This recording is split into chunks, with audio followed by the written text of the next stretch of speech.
It's me again. I hope all of you are doing well.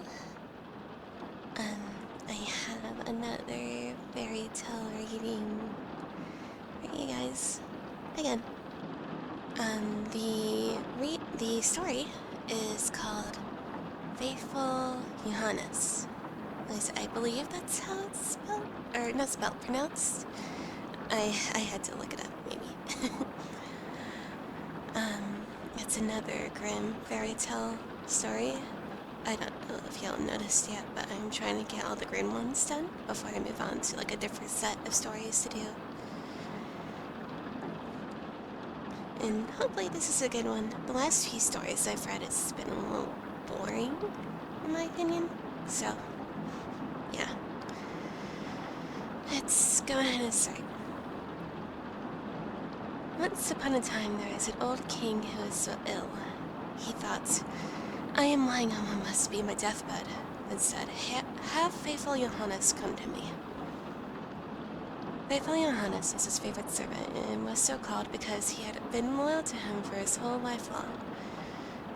When he approached the bed, the king said to him, Most faithful Johannes, I feel my end is near. My only concern is for my son. He is still young and may not always have the best judgment. I will not be able to close my eyes in peace if you do not promise to teach him everything he ought to know, and to be his foster father. Faithful Johannes answered, I will not forsake him, and will serve him faithfully, even if it costs me my life. At this, the old king said, Then I will die in comfort and peace, adding, After my death, show him the entire castle, all the chambers, halls, and vaults, and all the treasures which lie therein. But do not show him the last chamber in the long gallery, which contains the portrait of the princess of the golden roof. When he sees that picture, he will fall violently in love with her. Will fall down unconscious, and will put himself at great risk for her sake. You must protect him from this. Okay. Alright, yeah. After faithful Johannes had once more given his promise to the old king about this, the latter said no more, but laid his head on his pillow and died. After the old king had been carried to his grave, faithful Johannes told the young king that all he had promised his father on his deathbed, and said, I will surely keep my promise and will be loyal to you as I have been loyal to him, even if it should cost me my life. When the morning was over, faithful Johannes said to the young king, It is now time for you to see your inheritance. I will show you your father's castle. Then he took him everywhere, up and down, and let him see all the riches, the magnificent chambers. But there was one chamber which he did not open, the one that contained the dangerous portrait. Though the portrait was so placed that when the door was open, one looked straight at it. It was so masterfully painted that it seemed to live and breathe and to be the most charming, beautiful thing in the whole world. Ah! The young king noticed that faithful Johannes always walked past this one door and said, Why do you never open this one for me? He replied, There is something in there that would frighten you. The king answered, I have seen this entire castle. I want to know what is in this room as well. And he was about to break open the door by force. Faithful Johannes held him back, saying, I promised your father before his death that you should not see inside this chamber. It would bring great misfortune on you and on me. Oh no, replied the young king. If I do not go in, it will be my certain downfall. I shall have no rest day or night until I have seen the inside with my own eyes. I shall not leave here until you have unlocked the door.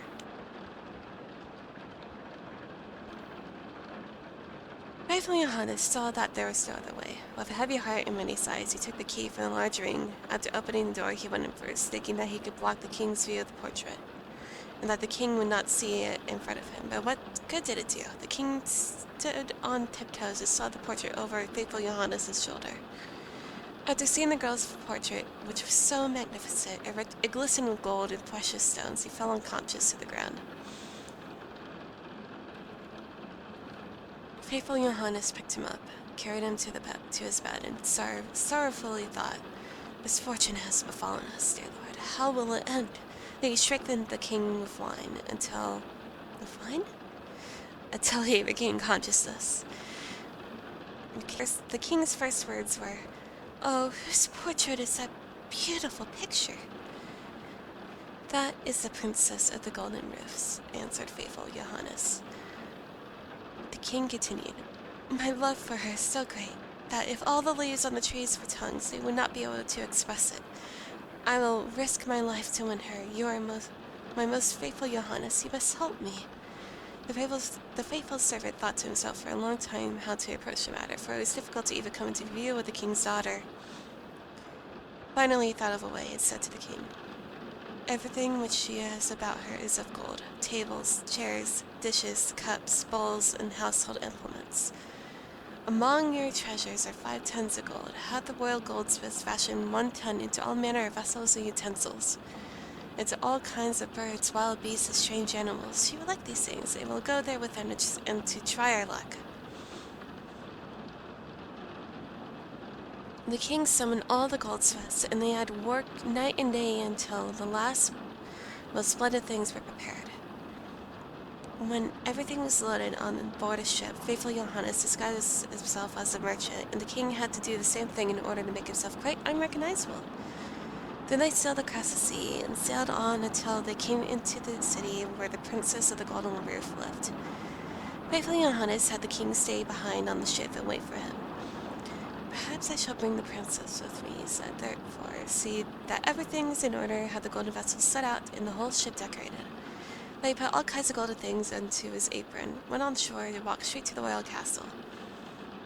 When he entered the courtyard of the castle, a beautiful girl was standing there by the well with 2 golden buckets in her hand, drawing water with them. She was just turning around to carry away the sparkling water when she saw the stranger and asked who he was. He answered, "I am a merchant," opening his apron and letting her look in. "Oh, what beautiful golden things!" she cried, putting her buckets down and looking at the golden wares one after the other.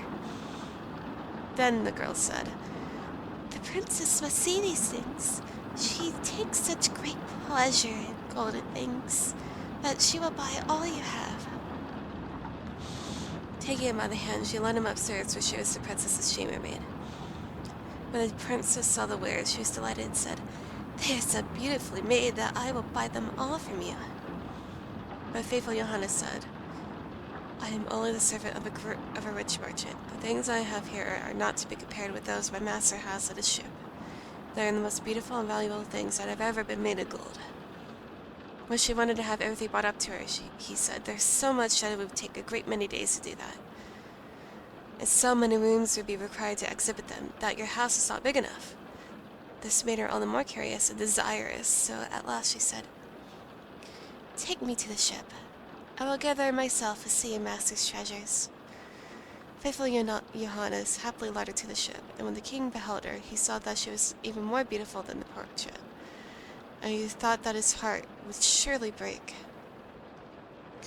Then she boarded the ship, and the king led her inside, but faithful Johannes remained with the helmsman and ordered the ship to be pushed off, saying, "Set all the sails and fly like a bird in the air." Inside, the king showed her the golden vessels, every one of them, and also the wild beasts and strange animals. Many hours went by while she was looking at everything, and in her delight she did not notice the ship was sailing away. After she looked at the last item, she thanked the merchant and wanted to go home, but when she came to the side of the ship, she saw that it was on high seas far from land, speeding onward at full sail. What the fuck? "Oh!" she cried in alarm. "I've been betrayed! I've been kidnapped and have fallen into the power of a merchant. I would rather die." Taking her by the hand, the king said, "I am not a merchant, but I am a king, and of no lower birth than you are. If I have tricked you If I have tricked you into coming with me, it is only because of my great love for you. The first time I saw your portrait, I fell to the ground unconscious." When the princess of the Golden Roof was comforted when she heard this. Her heart yielded to him, and she willingly consented to marry him. Now it so happened that, while they were sailing onward on the high sea, faithful Johannes, who was sitting at the front of the ship making music, saw 3 ravens flying through the air towards them. He stopped playing and listened to what they were saying to each other, for he could understand them. One cried, Oh, he is carrying the home. He's carrying home the princess of the golden roof. Yes, replied the second. But he doesn't have her yet. The third one said, yes, he has her. She's sitting beside him in the ship. Then the first one began again, crying, what good will it do him? When they reach land and a chestnut horse will leap forward to meet him, the prince will want to mount it, but if he does that, it will leap up into the air with him, and will never see his bride again. The second one spoke, is there no escape?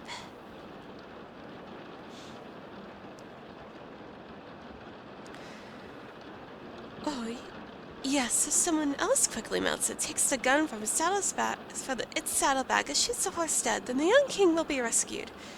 But who knows that? If anyone does know it and tells it to the king, he will be turned to stone from his toes to his knees. Then the second raven said, I know more than that.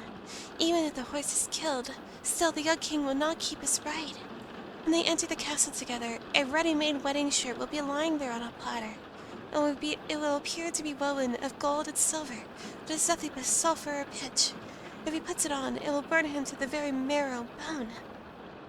The third one spoke. Is there no escape at all? Ah, yes, replied the second raven. If anyone with gloves on seizes the garment and throws it into the fire, burns it up, the young king will be saved. But what good will that do? If anyone knows it, it tells it to the king, half of his body will become stone, from his knees to his heart. Then the third raven said, I still know more. Even if the wedding shirt is burned up, still the young king will not have his bride. After the wedding, when the dancing begins and the young queen is dancing, she will suddenly turn pale and fall down as if dead. If someone does not lift her up and draw 3 drops of blood from her right breast,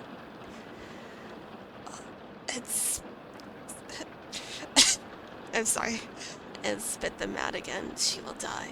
But if anyone who knows that reveals that his entire body will turn to stone from the crown of his head to the soles of his feet.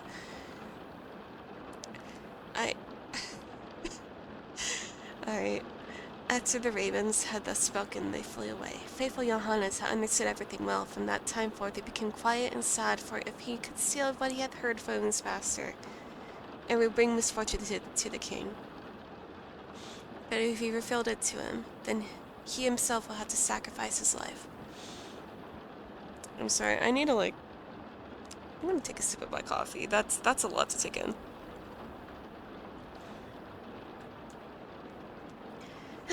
Alright. Finally he said to himself, I will save my master, even if it brings destruction on myself. When they landed, what the raven foretold did indeed happen, and a magnificent chestnut horse sprang forward. Excellent, said the king. He shall carry me to my castle. He was about to mount it when faithful Johannes pushed in front of him, quickly jumped onto the horse, drew the gun from his saddlebag, and shot the horse. The king's other servants, who were not very fond of faithful Johannes, shouted, How shameful to kill the beautiful animal that was to have carried the king to his castle. The king said, Hold your peace and leave him alone. He is my most faithful Johannes. Who knows what good may come of this?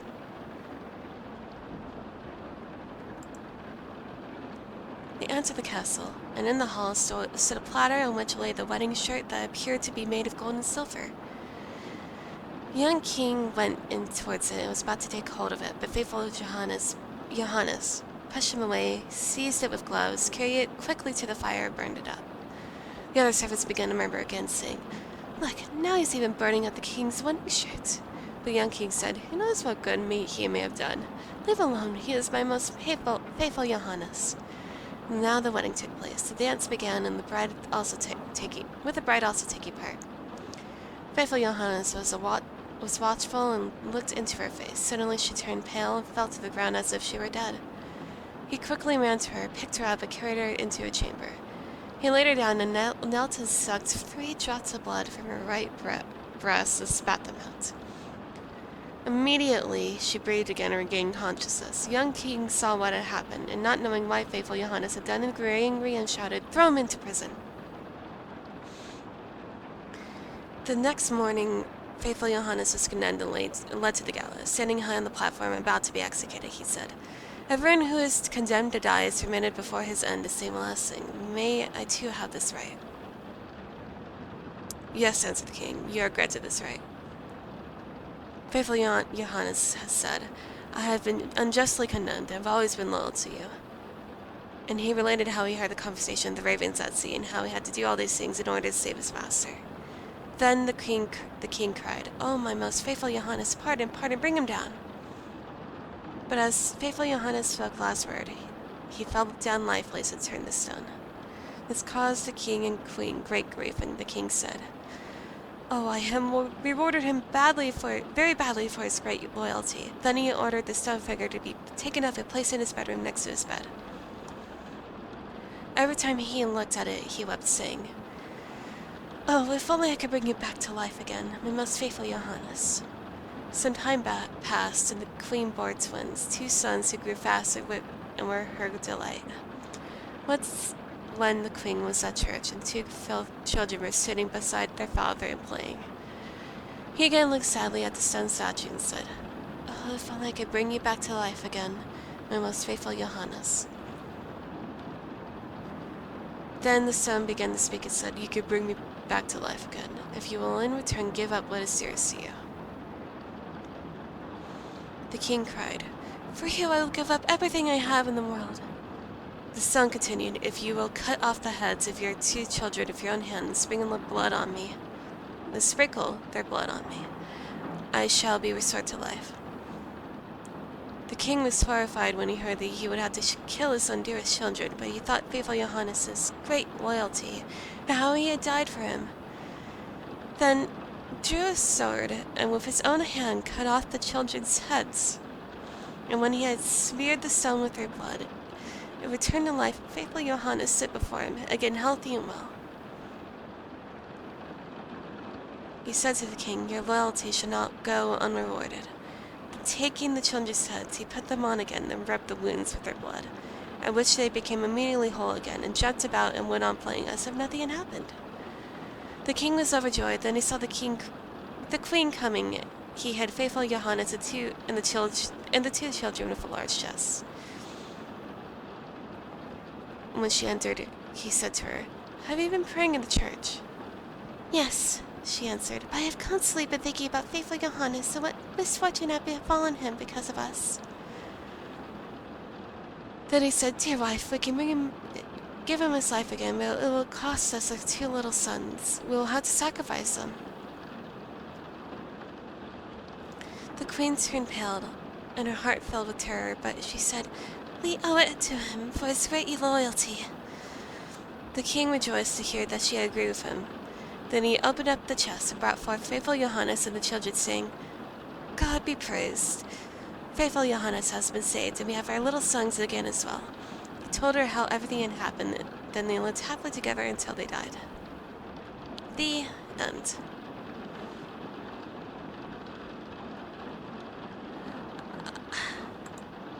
I mean, I can say that the story was not boring. I can say that. But why the like, I for one would never I would never dare bring someone back to life by cutting off the heads of my 2 children, if I had them, of course. I would never kill my children to bring someone back to life, even if it was someone that was loyal to me, someone that loved me.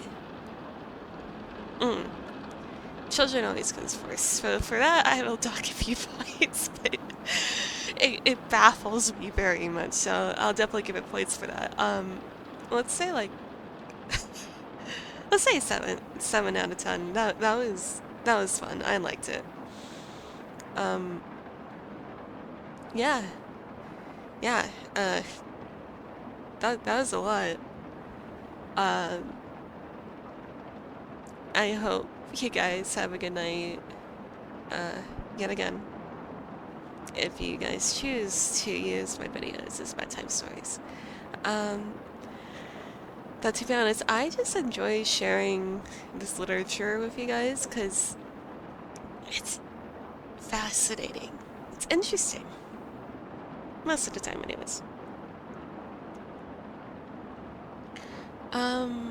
I think the next video I'm gonna do is actually going to be a let's play for a video game, because I actually got gifted a new game for Christmas, actually, and it looks very interesting and calming. So I'm hoping to like not do like an ASMR video, but kind of an ASMR video of me like let's playing a game, and I think that'll be really fun.